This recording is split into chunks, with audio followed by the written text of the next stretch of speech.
नमस्कार, मी मेघना एरंडे जोशी आपल्या सगळ्यांचं मनापासून स्वागत करते आपल्या जिव्हाळ्याच्या कार्यक्रमात संतुलन आयुर्वेद प्रस्तुत स्पर्श वात्सल्याचा special partner Jagannath Gangaram Pednekar jewellers. आज मी आले कांदिवलीत आणि मी ज्याला भेटणार आहे ना त्याच्याविषयी मी सगळ्यांकडनं असं ऐकलंय की तो गुगली टाकतो आणि समोरच्याला क्लीन बोल्ड करतो। अरे देवा, आता बघूया माझ्या प्रश्नांची हा उत्तर देतोय की माझीच शाळा घेतोय। भेटूया स्पर्शला। स्पर्श सुखाचा बालपणाचा अनुभव चला आता, स्पर्श वात्सल्याचा, स्पर्श वात्सल्याचा, स्पर्श वात्सल्याचा। हाय, तुझं नाव काय आहे? माझं नाव बरसंकेत गजान। आणि हे काय आहे? व्हॉट इज दिस? फळं आणि हे काय करायचं ह्याचं? कापायचे कसे? असे हे बघ, इथे ठेव, इथे ठेव, इथे ठेव, इथे ठेव। दाखव मला कसं करायचं। हे घे, हे घे।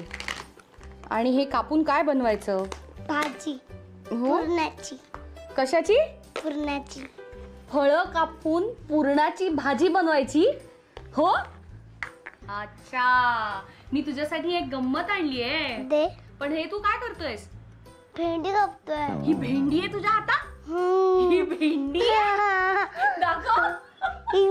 याला भेंडी म्हणतात? ही कुठल्या रंगाची भेंडी आहे? खाऊन टाकली मी भेंडी। इथे ठेवायचे। अच्छा, तिथे ठेवायची। आणि हे तू काय करतोयस? भेंडी कापतोय। आता परत भेंडी? आणि हे कापून करणार काय? बटाट्याची भाजी। भेंडी कापून बटाट्याची भाजी बनवणार आहे? पण तू भेंडी कापतोयस ना, मग बटाट्याची भाजी कशी बनवणार? भेंडीनी भेंडीनी बटाट्याची भाजी बनवणार? मस्त रे। हसले सू होते। काय होतं? हसले सू होते। हसल्यावर सू होते?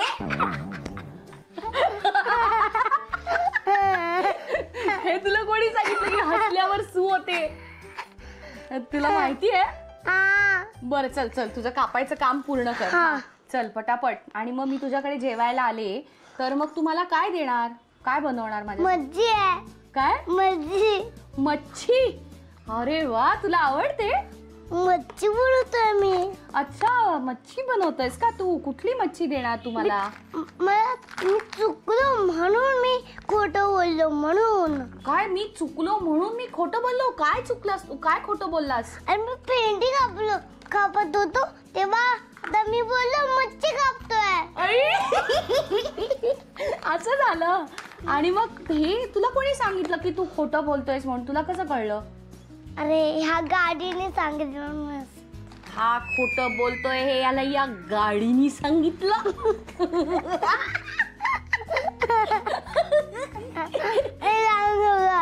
काय काय? नको का? नको। अरे पण मला हसू येतंय। पण मी का नको हसू? अरे पण हसलं तर काय होईल? सांग ना, काय होईल हसलं तर? हसलं तर काय होईल? जास्त हसलं तर हसू येते। ते मला सांग, तू गावाला जाणार आहेस का? 2 दिवसापर्यंत मी गावाला जाणार मेकअप करून। मेकअप करून?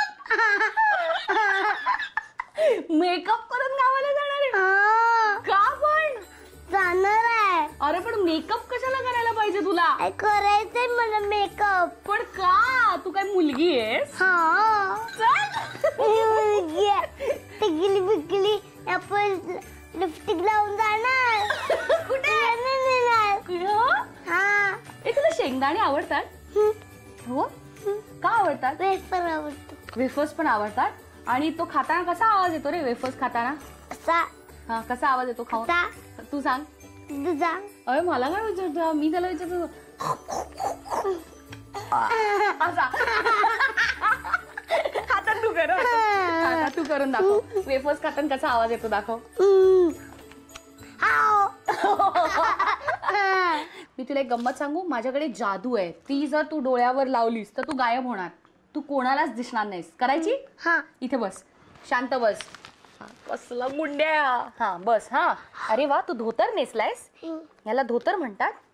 छान आहे रे धोतर. आणि धोतर सुटलं तर? आहे ना? हा, डोळे बंद कर. हा,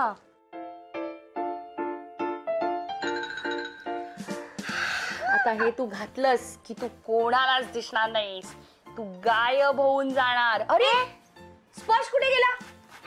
स्पर्श स्पर्श कुठे गेला? दिसतच नाही. स्पर्श काय? अरे स्पर्श, अरे कुठे गेला? स्पर्श, ओ गॉड स्पर्श, अरे स्पर्श दिसतच नाही मला. कुठे होतास तू? कुठे होता? मला दिसलाच नाही एवढा वेळ. परत परत करायचा नाही ना? पण तू गायब झाला होता. हा, ग्रीन वाला नाहीये माझ्याकडे. पिंक वाला आता पिंक वाला करायचा आहे. ओके. आणि तुला कसं वाटलं गायब झाल्यावर? हे काय हे काय हे काय कसं वाटलं? रसगुल्ली करून टाकतो. काय करतो? अरे कुठे गेली? अरे अरे मी इकडे आहे. अरे मी इकडे आहे. आता आता कुठे आहे? अरे कुठे गेली? मस्त. हा, पहिला अरे पाय लाव तरी ना, मला गायब लाव केलं. ना. हा, मी लावलं. हा, लावलं. मला अच्छा, तुला तुला लाव. मला वाटलं मला लाव. हा, तू मला गायब कर आता. स्टार्ट. अरे कुठे गेला? स्पर्श स्पर्श, हॅलो स्पर्श स्पर्श, कुठे गेला स्पर्श? अरे अरे अरे कुठे गेला स्पर्श? हॅलो काय? Hello hello hello.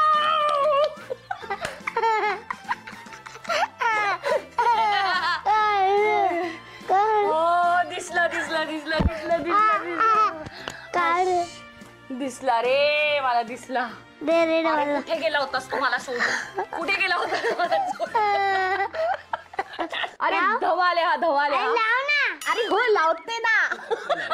नमस्कार. नमस्कार. आज मला हा एपिसोड खूप स्पेशल वाटतोय, कारण ह्याचं नाव स्पर्श आहे आणि आपल्याही कार्यक्रमाचं नाव स्पर्श आहे. तर स्पर्श नाव कोणी ठेवलं? आम्ही दोघांनीच ठरवलं असं, कारण आता ट्रेंडच आहे युनिक नावाचा वगैरे. तर माझं नाव स वरून आहे, हिचं अ वरून आहे. तर मग आम्ही ठरवलं दोघांच्या कुठल्याही इनिशियल वरून एक नाव ठरवूया. मग असंच एक लक्षात आलं नाव की स्पर्श चांगला. मला असं कळलं की या घरामध्ये त्याचं एक सिंहासन आहे आणि त्याला ते खूप आवडतं. हे सोफाच म्हणजे त्याचं सिंहासन आहे. जेव्हापासून झालाय तो सोफ्यावरच बसून करतो. इनफॅक्ट सुरुवातीला तर तो सुसू वगैरे आला तरी पण पळत पळत सोफ्यावर यायचा बाथरूम मध्ये जायच्या ऐवजी आणि म्हणायचा की मला सुसू आली आणि सोफ्यावरच करायचा. तर आणि त्याच्यानंतर मग जेवणाचं वगैरे पण सगळं तो सोफ्यावरच बसून करतो. एक मला आठवतंय आमचा किस्सा की आम्ही एका लग्नाला गेलो होतो. तर तिकडे म्हणजे पाहुण्यांसाठी चेअर असतात बसायला. तर आम्ही चेअरवरती बसलो होतो आणि त्याला एक आईस्क्रीम मी आणून दिलं खायला. तर पण तिथे सोफा नव्हता म्हणजे, तर त्याला सोफ्यावरच बसून खायचं होतं. तर मग त्याला पटकन दिसलं की स्टेजवरती समोर रिसेप्शनसाठी नवरा नवरीसाठी सोफा आहे. तर तो मला म्हणाला की मी तिथेच बसून खाणार. मग शेवटी मी म्हटलं की तिथे आता तयारी चालू आहे तर मग कसं बसणार. पण तो रडायला लागला. मग शेवटी आमचेच नातेवाईक होते, त्यांनी सांगितलं की तुम्ही जा सोफ्यावर बसा त्याला, आणि तिथे मग त्यांनी तिथे बसून आईस्क्रीम खाल्ला. आणि घरी पण तो सोफ्यावरच बसतो आणि जेवतो. तुम्ही दोघंही कामावर जाता, तर जेव्हा वेळ ह्याच्या बरोबर मिळतो तेव्हा कसा क्वालिटी वेळ घालवला जातो? कधी जेव्हा अपॉर्च्युनिटी मिळते अशी कशी, कधी बँक हॉलिडेज असतात किंवा जेव्हा कधी हाफ डे मी असू शकतो. तर असंच एकदा किस्सा झाला होता की मी शाळेमध्ये नेहमी याला आजोबा आणायला जातात. तर मग मी त्या दिवशी ठरवलं की मी त्यांना घ्यायला जातो. तर मी त्याला घ्यायला गेलो तेव्हा नाव कॉल आउट करतात की स्पर्श म्हणून. मग तो ॲक्च्युली माइंडसेटमध्ये की आजोबा घ्यायला येतील, पण त्याने मला बघितलं.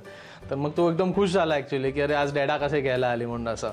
आणि मग तो थ्रू आउट द डे सगळ्यांना तेच सांगता डॅडा स्कूलमध्ये घ्यायला आले होते, डॅडा स्कूलमध्ये घ्यायला आले होते. आणि तो भरपूर खुश झाला होता, आनंदी झाला होता. म्हणजे त्याच्यात कळतं की म्हणजे ह्या म्हणजे थोडा एक सरप्राईज विजिटमध्ये पण त्याचा एक्सपेक्टेशन असतात पॅरेंट्सकडनं. तर तो भरपूर खुश झाला होता त्याच्यामध्ये. म्हणजे दोघंही वर्किंग आम्ही आहोत, त्याच्यामुळे आम्ही कधीतरी ट्राय करतो की कधी घरून काम करत असेल तर किंवा सुट्टी असेल तर आम्ही जाऊन त्याला घेऊन येतो. म्हणजे मी पण कधी जाते त्याला घ्यायला, तर तो खूप खुश होतो. आणि मग नंतर मग घरी येऊन तेच त्याचं दिवसभर चाललं असतं की आता उद्या पण तूच ये परत मला घ्यायला. तर म्हणजे आम्हाला थोडंसं फील होतं की रोज का नाही आपण जाऊ शकत त्याला आणायला. कारण आणि म्हणजे त्याच्या स्कूलमध्ये कधी कधी असे डेज असतात आता सेलिब्रेशन. आजी येते. मग आजी आजी पण येते. येते. आजी येते आणि म्हणजे तो तसंच आहे, कधी कुणाकडे समोर कधी काय बोलेल, त्याच्यामुळे आम्ही ती काळजी घेतो की जेणेकरून काही काय असं आम्हाला म्हणायचं बोलायचं वगैरे असेल, काय डिस्कशन असेल तर त्याच्यापासून आम्ही वेगळंच राहून बोलतो, कारण की तो पटकन कोणासमोर पण जाऊन कधी काय बोलेल त्याची काय शाश्वती नसते. पण अजून अशी फजिती झाली नाहीये ना? हा, अजूनपर्यंत तरी अशी झाली नाहीये, पण कधी होऊ शकेल. मग काल मी मारलं. कोणाला मारलं? ते आता काहीतरी कोणाला तरी मारलं असं कोणाला मारलं? सांगायचंय. कोणाला मारलं? मला मारलं स्कूलमध्ये मारलं. कोणाला मारलं पण स्कूलला सुट्टी चालू आहे. आई म्हणते स्कूलला सुट्टी झाली, काल कोणाला मारायची शक्यता नाहीये. ह्याच्या जन्माच्या वेळी काही स्पेशल गोष्ट होते का? म्हणजे प्रत्येक आई वडिलांसाठी मुलाचा जन्म हा स्पेशलच असतो, पण ह्याच्या वेळेस असं काही घडलं होतं का? हो, ह्याच्या वेळेस असं घडलं होतं की म्हणजे मला जी डिलिव्हरीची डेट दिली होती ती अनंत चतुर्दशी होती, सप्टेंबरची डेट होती. आणि म्हणजे डॉक्टरांनी असं सांगितलं होतं की साधारण 9वा महिना लागला की कधीही डिलिव्हरी एक्सपेक्ट करू शकता, त्याच्यामुळे तुम्ही सुट्टी घेऊन घरी बसलात तरी चालेल. म्हणजे साधारण न्यूज तुम्हाला माघी गणेश उत्सवाच्या आसपास मिळाली असेल. हो, म्हणजे जानेवारीमध्ये जेव्हा मी प्रेग्नन्सी टेस्ट केली होती तर ज्या दिवशी मला कळलं त्या दिवशी माघी गणेश जयंती होती. अरे वा. हा, आणि मग त्यावेळी त्याच्यानंतर सोनोग्राफी केली, त्याच्या रिपोर्टमध्ये असं आलं होतं की डिलिव्हरी डेट जी आहे ती अनंत चतुर्दशीची आहे. तर त्यामुळे दोन्ही मला असं ते गणपतीचे दिवस मिळाले होतं की होते. बाप्पा येणार घरी. हो. आणि मग त्याच्यानंतर असं झालं की डॉक्टरांनी असं सांगितलं होतं की 9वा महिना चालू झाला की तुम्ही सुट्टी घेऊ शकता, कारण की मग त्याच्यानंतर डिलिव्हरी कधीही एक्सपेक्टेड आहे. त्या हिशोबाने मी अगदी सप्टेंबरच्या सुरुवातीपासूनच सुट्टी घेऊन घरी बसली. पण असं झालं की पूर्ण 1 महिना गेला तरी पण म्हणजे मला काहीच असं हे वाटलं. म्हणजे गणपती आले, गणपती गेले सुद्धा, अनंत चतुर्दशी पण गेली, तरी पण डिलिव्हरीचं काही झालं नाही. मग आम्ही शेवटी जेव्हा डॉक्टरांकडे गेलो, त्यांनी म्हणाले की आपण सोनोग्राफी करून बघूया एक शेवटची, कारण की नॉर्मली 9 महिने 9 दिवस गेले की तोपर्यंत व्हायला पाहिजे. तर सोनोग्राफी करून पाहिलं तर त्याच्यामध्ये असं आलं की बाळाचं वजन ऑलरेडी 4 kg क्रॉस झालं होतं. बापरे. तर मग त्यांनी सांगितलं की त्याच्यामुळे कदाचित तुम्हाला नॅचरल पेन्स येत नाहीयेत. तर ते म्हणाले की आपण अजून 2 दिवस वाट बघू, नाही तर मग आपण 30 तारीखला ऍडमिट होऊन आपण ट्राय करून बघू. तर मग त्या हिशोबाने मी 30 सप्टेंबरला ऍडमिट झाली होती. पण त्याच्यानंतर 1 ऑक्टोबर होता आणि 1 ऑक्टोबरला संकष्ट चतुर्थी होती.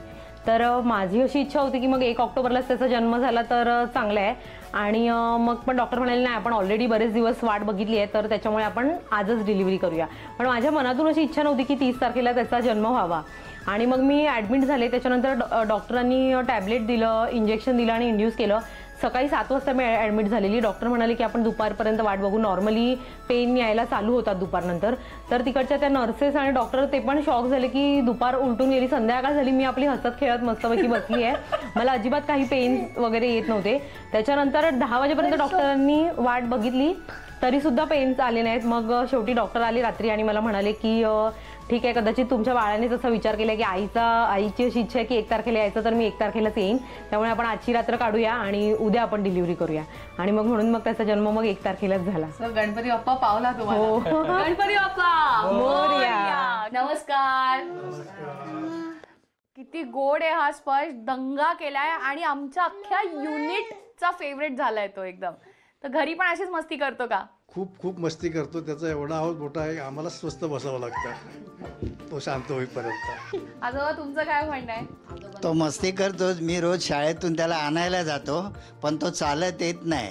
रोज हट्ट करतो आणि रोज रिक्षाने येतो आणि मग उचलून घ्यायला सांग. हा, उचलून घ्यायला सांगतो रोज, पण उचलून मी घेत नाही, कारण मला थकायला होतो शाळेतून इथपर्यंत आणायला.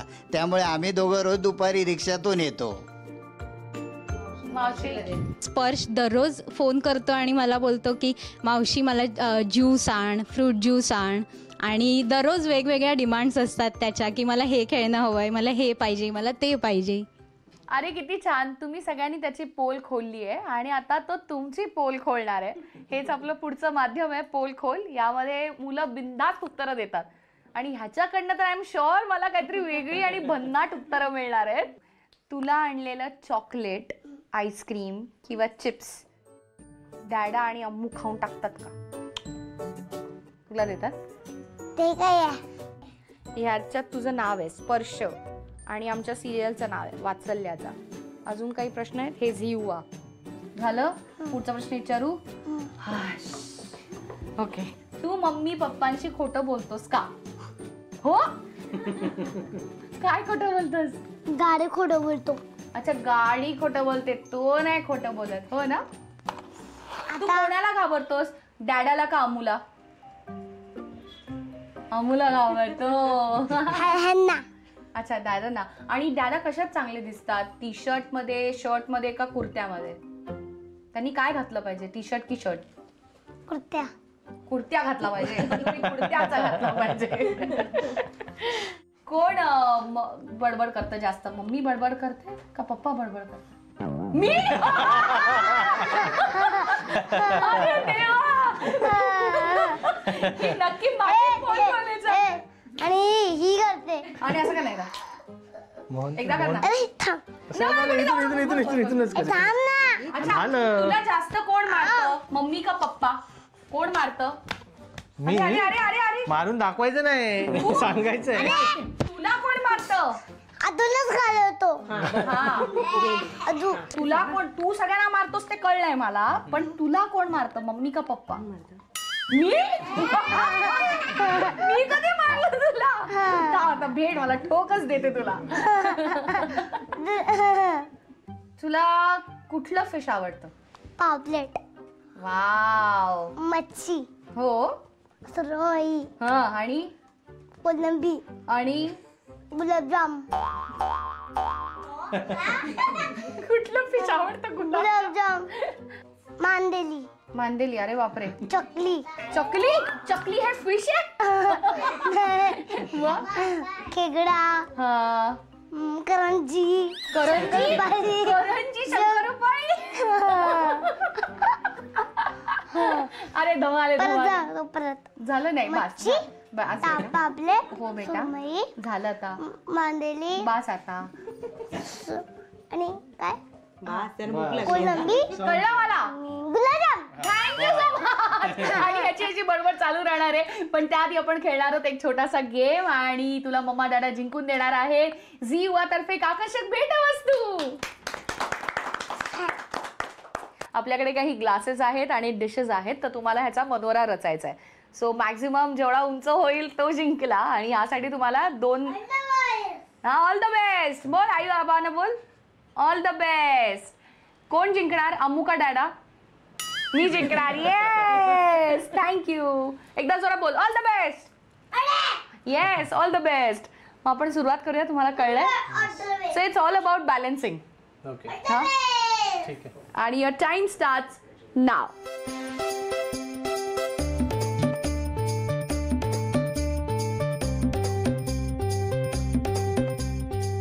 जीजू जीजू ताई ताई. खूप मस्त करताय तुम्ही दोघं जण. Very nice.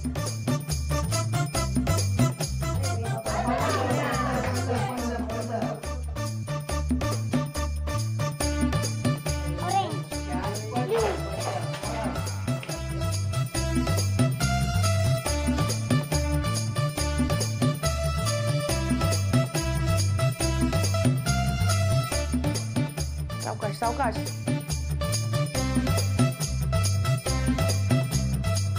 एक मिनिट राहिला, 1 मिनिट. बाबा बॅलन्स बाय. अरे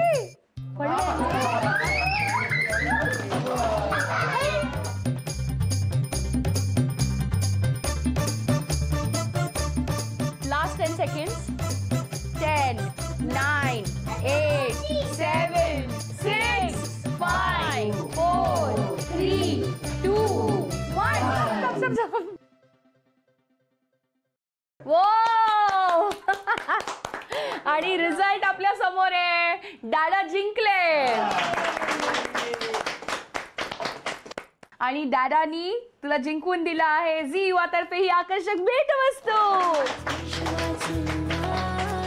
तर आजच्या या कार्यक्रमामध्ये जो आमचा पार्टिसिपंट होता त्याचं नावच स्पर्श होतं, त्यामुळे मला खूप मज्जा आली. आणि तो किती बोलत होता, आणि पहिलं बाळ होतं ज्यांनी माझी शाळा घेतली. आय एम शुअर की तुमच्याकडेही अशी नटखट मुलं असतील, तर आम्हाला नक्की कॉन्टॅक्ट करा. आमचा ईमेल ID आहे sprsha@gmail.com. पुन्हा भेटूया एका नवीन कुटुंबातलं बालपण साजरं करण्यासाठी आपल्या जिव्हाळ्याच्या कार्यक्रमात. संतुलन आयुर्वेद प्रस्तुत स्पर्श वात्सल्याचा special partner Jagannath Gangaram Pednekar jewellers.